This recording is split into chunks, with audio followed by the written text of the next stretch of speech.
La inmigración no es un derecho humano. Columna de opinión de Gaspar Rivas, exdiputado de la República. En el último tiempo, las altas tasas de inmigración en Chile han llevado a muchos chilenos a exigir, legítimamente, por lo demás, que las autoridades tomen cartas en el asunto y pongan fin a un proceso descontrolado que no solo trae perjuicios para los propios chilenos, sino también para los mismos inmigrantes, que muchas veces son explotados laboralmente, con sueldos inferiores al mínimo y sin contrato laboral ni posibilidades de sindicalizarse, y deben aguantar el abuso de propietarios inmobiliarios inescrupulosos que les arriendan piezas a valores exorbitantes. Ante las quejas ciudadanas y las declaraciones de sectores políticos que hacen eco de ellas, un sector político, normalmente la izquierda internacionalista, intentó el año pasado instalar la creencia de que la inmigración es un derecho humano, bajo la consigna "ningún ser humano es ilegal".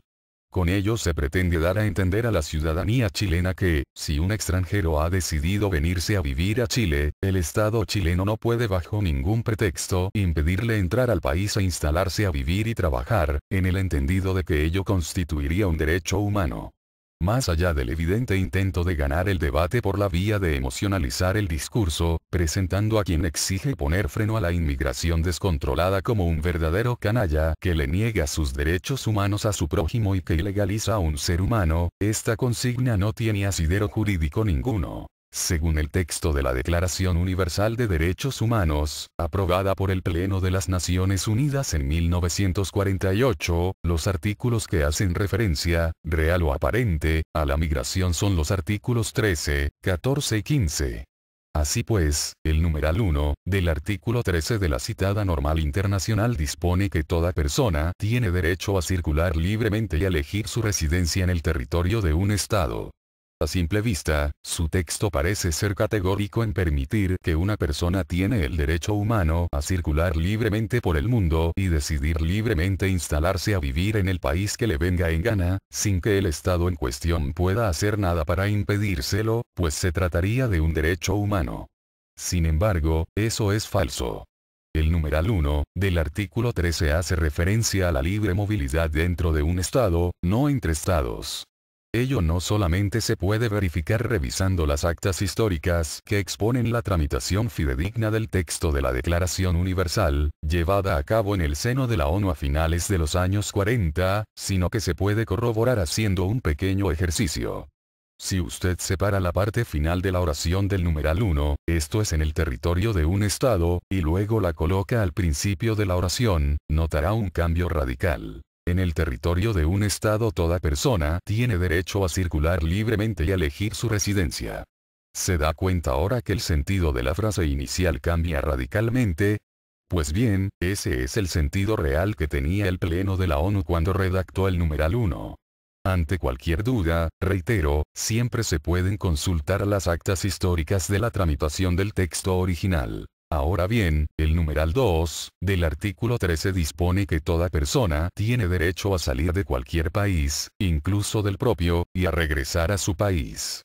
Nuevamente a primera vista da la impresión de que se está expresamente consagrando el derecho humano a elegir unilateralmente vivir en un país y que, solo en función de esa decisión personal, el Estado elegido está obligado a recibir pasivamente al inmigrante que lo eligió, sin poder oponer ninguna restricción. Sin embargo, si hacemos otra vez un análisis en detalle, veremos que en ninguna parte de este texto se establece que el Estado al que el individuo desea entrar, a excepción que sea aquel Estado del que éste es nacional, esté obligado a dejar entrar a esa persona. Así pues, salvo en caso de orden judicial de arraigo, los que efectivamente constituyen derechos humanos son el retorno, derecho a volver al país del cual se es nacional, la salida, derecho a salir de un país, y la emigración, derecho a salir de un país con intención de no retornar. Pero no constituye un derecho humano la inmigración, el supuesto derecho a entrar sin traba alguna al territorio del país en el que el individuo desea vecindarse. Esto significa que, efectivamente, a ninguna persona se le puede impedir salir de un país con la intención de avecindarse en el territorio de otro país, porque ello constituye un derecho humano expresamente reconocido, pero dicho país de destino tiene perfecto derecho a, en base a su legislación, otorgar o denegar la entrada a su territorio en calidad de inmigrante a dicha persona. Así pues, quien logre ingresar sin haber cumplido los requisitos legales de entrada, efectivamente será un inmigrante ilegal, lo que implica que no solo es falaz la afirmación de que la inmigración es un derecho humano, sino que también lo es la afirmación que pretende hacernos creer que no existen seres humanos ilegales. La confusión que hemos visto se produce por un desconocimiento en el significado y el uso correcto de los conceptos. El concepto correcto al que debemos acudir en el caso de la movilidad humana a nivel internacional es el de migración. Desde un punto de vista cronológico, la migración está dividida en dos etapas, uno que se da primero y otra que se da después, no siendo posible invertirlas. La primera de estas etapas es la inmigración, que es la salida del país en el que se vive, que puede o no ser el país del cual se es nacional, y la segunda, la inmigración, que es la entrada al país en el cual se desea instalarse. La primera parte de la migración, la inmigración, a la luz del numeral 2, del artículo 13 de la Declaración Universal, es claramente un derecho humano.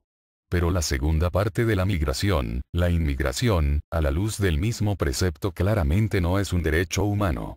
Así pues, es primordial que al debatir sobre la movilidad humana internacional, los conceptos se conozcan y se utilicen correctamente, pues de lo contrario se dará lugar a errores jurídicos garrafales. En cuanto al artículo 14 de la Declaración Universal, si bien este tiene dos numeral, solo el numeral 1, es aplicable al caso en comento. Y su aplicabilidad es meramente aparente, pues el artículo que regula la movilidad humana internacional es el artículo 13. Pues bien, el numeral 1, del artículo 14 establece que en caso de persecución, toda persona tiene derecho a buscar asilo, y a disfrutar de él, en cualquier país. En este caso, resulta evidente que no estamos en presencia de un caso que regule la movilidad humana internacional. Pero a fin de despejar cualquier duda legítima, he de aclarar que el estatus de asilado político es distinto al de inmigrante.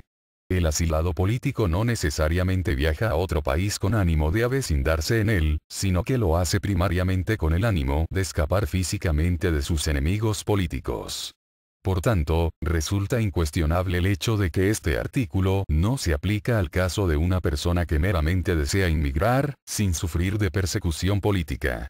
Finalmente, el artículo 15 de la Declaración Universal, al igual que el artículo 14, también tiene dos numerales, de los cuales solamente uno hace una referencia, también aparente, a la movilidad humana internacional. Se trata del numeral 2, de este artículo, que dispone que a nadie se privará arbitrariamente de su nacionalidad y del derecho a cambiar de nacionalidad.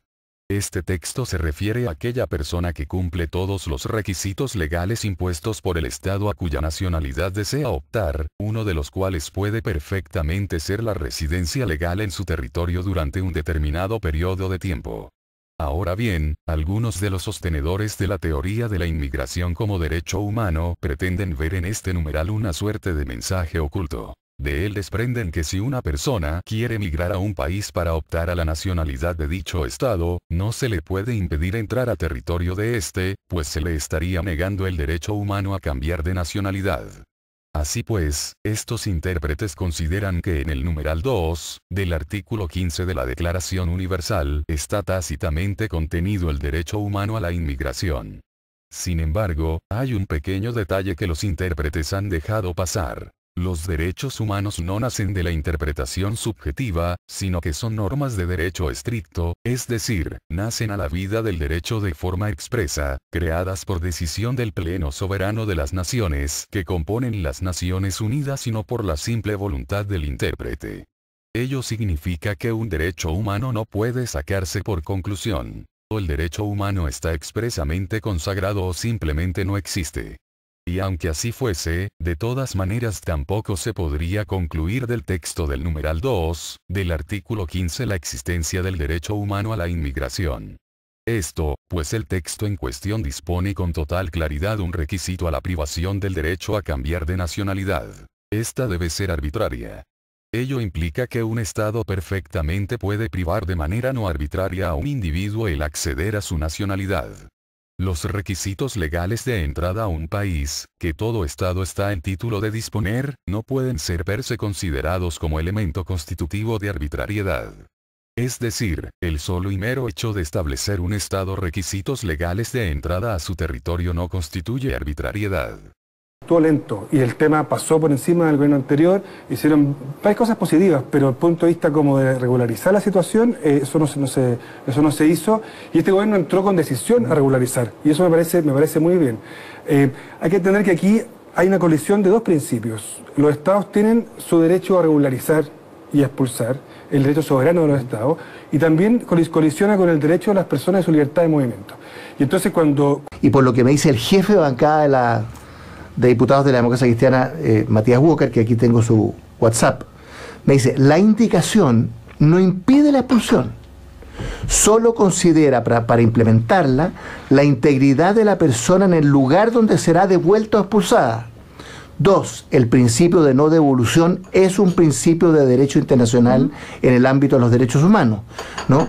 Y por lo tanto de lo que se trata es de reconocer los principios que rigen el derecho internacional en materia de derechos humanos, en el sentido de que si una persona inmigrante en Chile va a correr algún tipo de riesgo en su país de origen o el país al cual va a ser expulsado, es razonable que esa persona no deba ser expulsada. Por lo tanto, que muchos reciben. ¿Cómo entran?